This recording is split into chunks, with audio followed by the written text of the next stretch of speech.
So, thanks very much. Thanks for the invitation.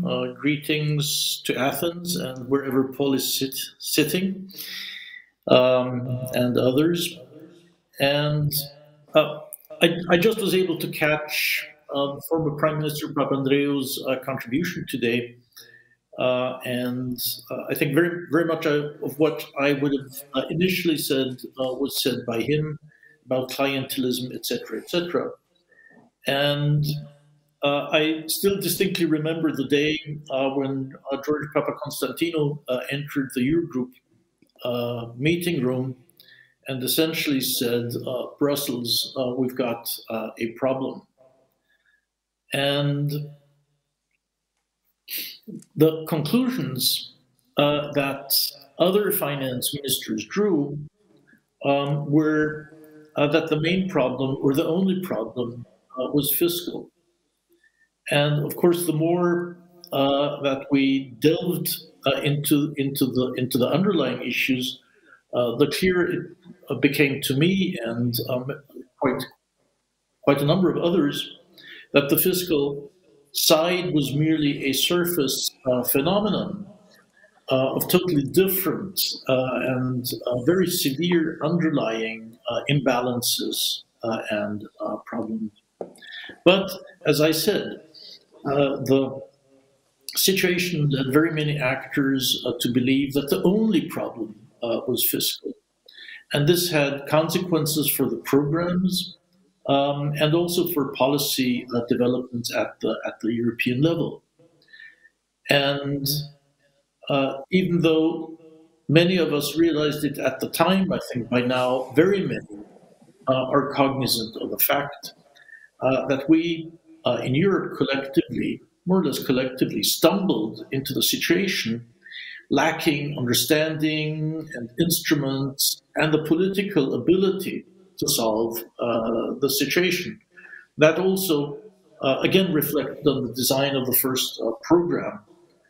And these instruments and understandings and politics, they evolved over time, but not very rapidly. And that, in a way, also led to the fact that the IMF was involved and how the IMF was involved. And there was quite a discussion at the time amongst European politicians on whether the fund should be in or the fund should be out. And interestingly enough, I remember at one occasion Wolfgang Schäuble saying to Jens Weidmann, who at the time was the economic policy advisor of Angela Merkel, Wolfgang Schäuble turned to Jens Weidmann and said, well, if you honestly remember how the discussion went at the time, you will recall how very much against the involvement of the IMF I was, and how much I, Wolfgang Schäuble, was insisting that we in Europe had to deal with this issue all by ourselves. But you, Jens, you, Mr. Weidmann, I think he called him, you successfully persuaded the Chancellor that the fund should be involved. At the same time, over there in Washington, the managing director, the then managing director of the fund, and quite a number of staff were all gung-ho to be involved in these issues because it came upon a period, an era, where the fund was laying off people en masse, thinking many outside commentators and member states reflecting that in the Goldilocks economy of the times, the fund as such in this structure, etc., was not necessary any longer. So, as we know, there was hardly anybody in Europe who knew how to put together such an adjustment program. And we've seen a couple of reasons why the issue of debt sustainability was not solved in a more decisive manner and more upfront. And if I think what was the largest mistake we made in between 2009 and 2018 it is the debt sustainability issue. As others have said before me, the times for a haircut in 2010 were absolutely not appropriate, but one could have dealt with it in a different manner. But what we need to remember is the whole setting up of the euro area was built on the totally mistaken understanding that there could be no current account crisis, no hardly any meaningful imbalances between member states because money was fungible. We had one central bank, and as such, entering EMU, the euro area, the European Union, had done away with the so-called balance of payment mechanism, which is which was and is a fund to fund such adjustment programs. Given the enormity of the Greek problem, it would have been pitifully too weak.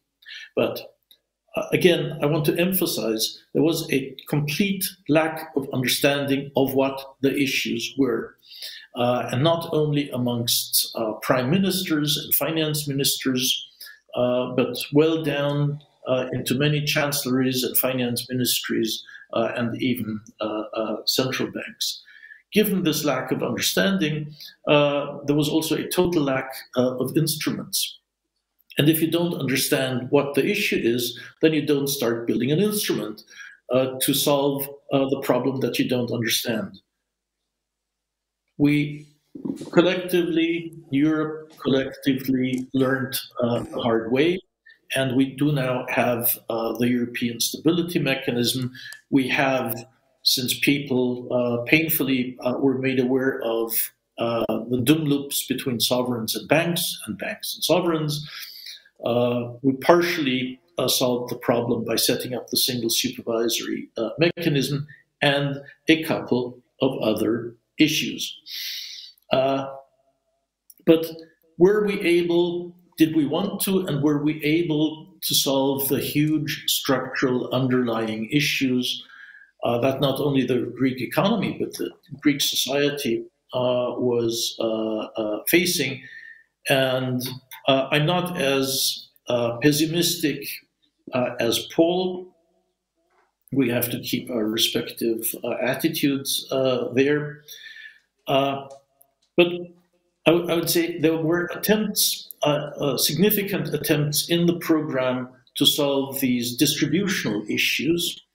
And I think as soon as one does a post-mortem on a program, I remember the post-mortems on IMF programs in Asia, and says, oh my God, we've made this huge mistake. We were much too invasive. We were much too granular. We should have tried to define what should the outcome be and not prescribe minutely the liberalization of taxi services and pharmaceutical issues and shipping industry between Athens and Crete and Athens and Samos and hundreds and hundreds of pages of actions. But as soon as you're confronted with the reality on the ground, bingo, there you go. You attempt to liberalize pharmacies, taxis, this, that, and the other, not by saying to the Greek government, you will get an adjustment loan if you liberalize your economy and get rid of clientelism.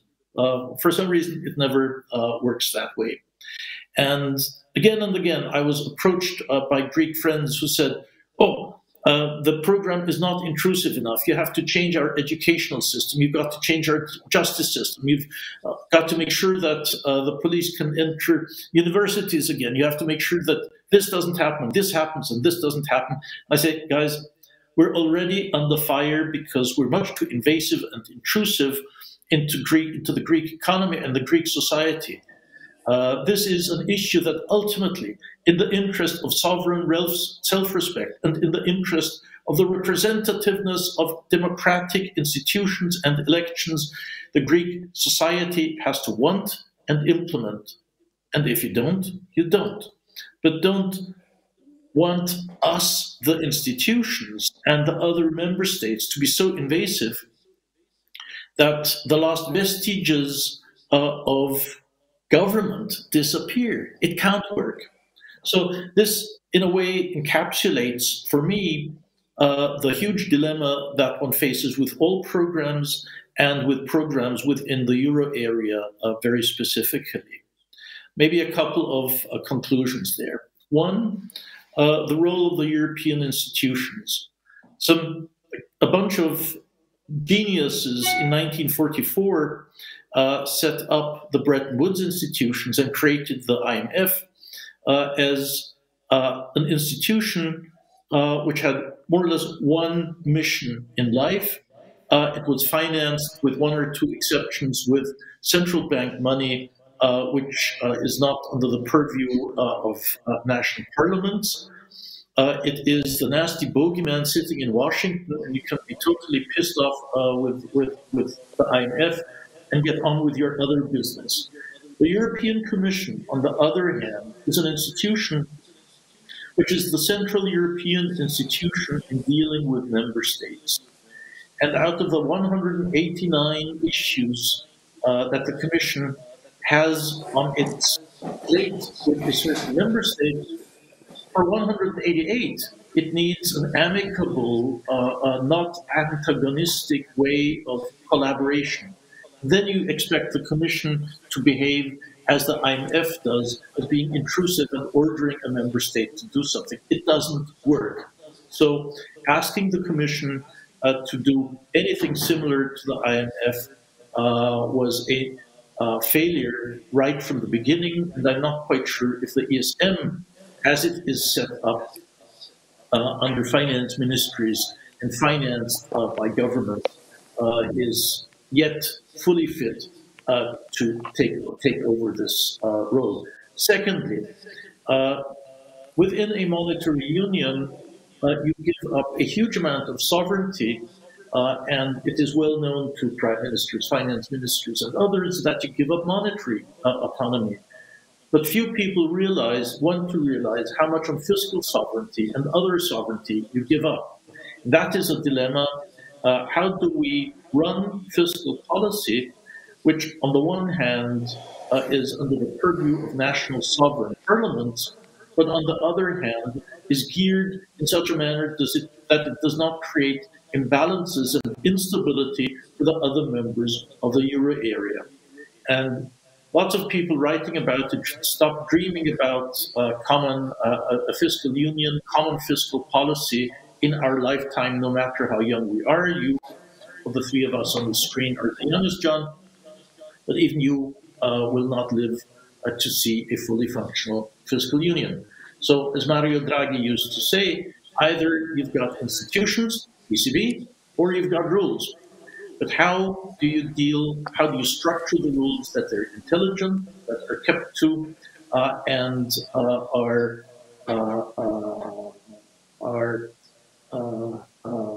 that respect, by and large, both the issue of sovereignty, but solidarity, and treating policies as matters of common concern within a monetary union.